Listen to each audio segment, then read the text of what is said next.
2027 के चुनावों में अखिलेश यादव उत्तर प्रदेश की सत्ता को फिर से अपने हाथों में ले लेंगे या बीजेपी की चालाकियां सत्ता को बचाने में कामयाब हो जाएगी। अगर आप जानना चाहते हैं कि सपा किस तरीके से 2027 के इलेक्शंस की तैयारी में जुटी है, तो ये वीडियो आपको अंदरूनी सियासत का पूरा खुलासा कर देगा। आज हम पूरी गहराई से डिकोड करने जा रहे हैं समाजवादी पार्टी की 2027 विधानसभा चुनावों के लिए चल रही तैयारी, जो अखिलेश यादव की मजबूत नेतृत्व में जोर शोर से आगे बढ़ रही है। पार्टी ने बूथ स्तर से लेकर जिला स्तर तक अपने संगठन को पूरी तरह पुख्ता बनाने का काम शुरू कर दिया है। बूथ कमेटियों का गठन हो रहा है और जिलों में रोजाना बैठकें आयोजित हो रही हैं। अखिलेश यादव खुद जिला अध्यक्षों और स्थानीय कार्यकर्ताओं से फोन पर लगातार संपर्क में रहते हैं और सीट जीतने की ठोस रणनीति पर विस्तृत चर्चा कर रहे हैं। लेकिन पार्टी इतनी जल्दी तैयारी क्यों कर रही है? क्योंकि 2027 के चुनाव फरवरी या मार्च में ही हो सकते हैं और समाजवादी पार्टी अच्छी तरह ये जानती है कि बीजेपी को साफ करने का ये सुनहरा अवसर है। देखिए, 2024 के लोकसभा चुनावों में समाजवादी पार्टी ने 37 सीटें हासिल की, जो एक मजबूत संकेत देते हैं। अब पार्टी दही लोकसभा वाली ओपन हाउस कंसेंस रणनीति अपना रही है, संभावित उम्मीदवारों की शॉर्ट लिस्टिंग के लिए सर्वे कर रही है और स्थानीय फीडबैक ले रही है। लेकिन एक बड़ा सवाल ये उठता है कि क्या ये पूरी तैयारी बीजेपी की चालबाजियों को रोक पाने में सफल होगी? आइए हम इसकी हर परत को खोलते हैं। पार्टी ने टिकट वितरण की प्रक्रिया भी सक्रिय रूप से चालू कर दी है। कई जिलों में महत्वपूर्ण बैठकें हो चुकी हैं, जहां संभावित उम्मीदवारों पर विस्तृत चर्चा हुई है। अखिलेश यादव स्थानीय नेताओं, कार्यकर्ताओं और जिला अध्यक्षों की राय को ध्यान में रखकर ही प्रत्येक जिले के लिए अंतिम उम्मीदवार का चयन कर रहे हैं।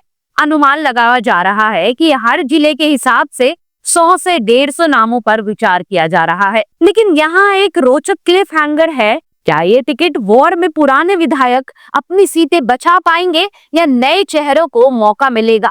अब हम समाजवादी पार्टी की इस तैयारी के पीछे छिपी राजनीतिक रणनीति को पूरी गहराई से समझने की कोशिश करते हैं। सबसे पहले हम बात करते हैं वोटर लिस्ट के महत्वपूर्ण मुद्दे की।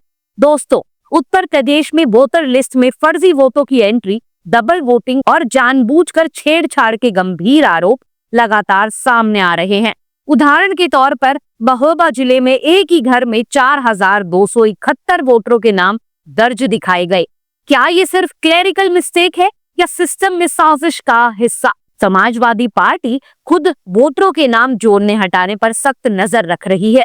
अखिलेश यादव ने स्पष्ट कहा है कि आधार कार्ड में चिप लगाने से फेक वोटिंग को रोका जा सकता है। राजनीतिक दृष्टिकोण से अगर देखें तो ये समाजवादी पार्टी का बहुत स्मार्ट कदम है। इस पूरे प्रोएक्टिव रोल से इससे वोटरों में विश्वास बढ़ेगा और 2027 के चुनावों में 5 से 10% वोटों का स्विंग हो सकता है। लेकिन यहाँ एक ट्विस्ट है। क्या बीजेपी की कथित रिगिंग योजनाएं समाजवादी पार्टी को पीछे धकेल देगी? अब हम कानून व्यवस्था के मुद्दे पर समाजवादी पार्टी के तीखे हमलों की बात करते हैं। हाल ही में बॉलीवुड अभिनेत्री दिशा पाटनी के घर के बाहर फायरिंग की घटना घटी। गाजियाबाद में 2 कुख्यात गैंगस्टर्स को पुलिस ने एनकाउंटर में मार गिराया। अखिलेश यादव ने योगी आदित्यनाथ सरकार पर कटाक्ष किया। ये एनकाउंटर राज्य से कानूनी व्यवस्था सुधरती नहीं, ये सिर्फ दिखावा और प्रोपेगेंडा है। कुशीनगर के फर्जी नोट कांड और पशु तस्करी में पुलिस की कथित मिली भगत जैसे मामलों को समाजवादी पार्टी हथियार बना रही है। उप मुख्यमंत्री ब्रजेश पाठक कहते हैं कि अपराधियों को या तो जेल भेजो या राज्य से बाहर करो, लेकिन समाजवादी पार्टी इसे पक्षपात और भ्रष्टाचार का प्रमाण बताती है। राजनीतिक विश्लेषण के नजरिए से ये मुद्दा समाजवादी पार्टी के लिए मास अपील वाला है। ये दलित, मुस्लिम और ओबीसी वोटरों को एकजुट करता है। लेकिन आलोचनात्मक रूप से देखें तो समाजवादी पार्टी को 2012 के अपने शासनकाल में कानून व्यवस्था के मुद्दे पर फंस चुकी थी, इसलिए ये दोहरा मापदंड लग सकता है। आप इस पर क्या सोचते हैं? कृपया कमेंट्स में अपनी राय जरूर बताएं। अब हम उत्तर प्रदेश की समग्र सियासत पर इस तैयारी के संभावित प्रभाव की चर्चा करते हैं। समाजवादी पार्टी हर जिले के लिए अलग अलग लोकल घोषणा पत्र तैयार कर रही है, जिसमें स्थानीय जनता की समस्याएं जैसे रोजगार के अवसर, स्वच्छ पानी की आपूर्ति और बेहतर सड़कें शामिल होंगी।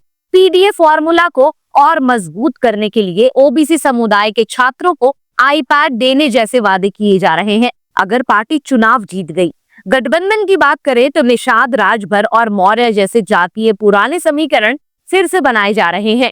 लेकिन कुछ विधायकों को पार्टी छोड़ने पर उदयवीर सिंह ने कहा है कि हमारी असली ताकत जनता है।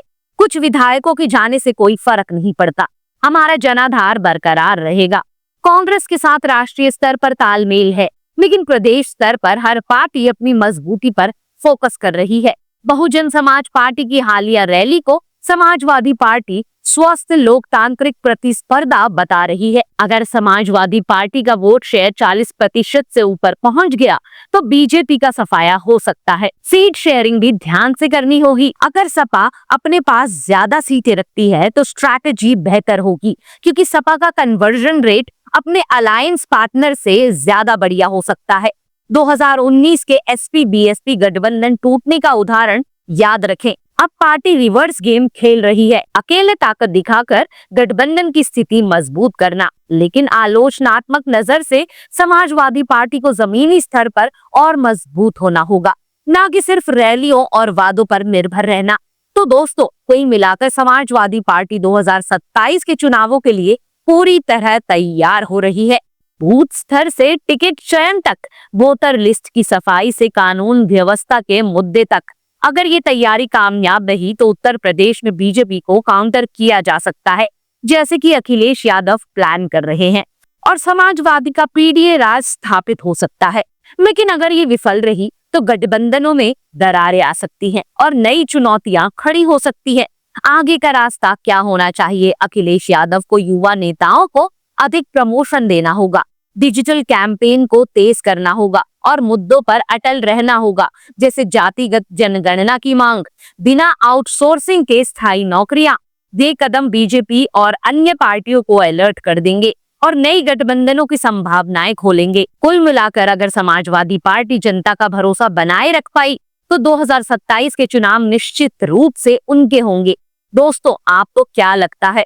क्या अखिलेश यादव फिर से मुख्यमंत्री बनेंगे या योगी आदित्यनाथ अपनी कुर्सी बरकरार रखेंगे? कृपया नीचे कमेंट्स में अपनी राय जरूर शेयर करें, हम आपकी प्रतिक्रियाओं को पढ़ेंगे।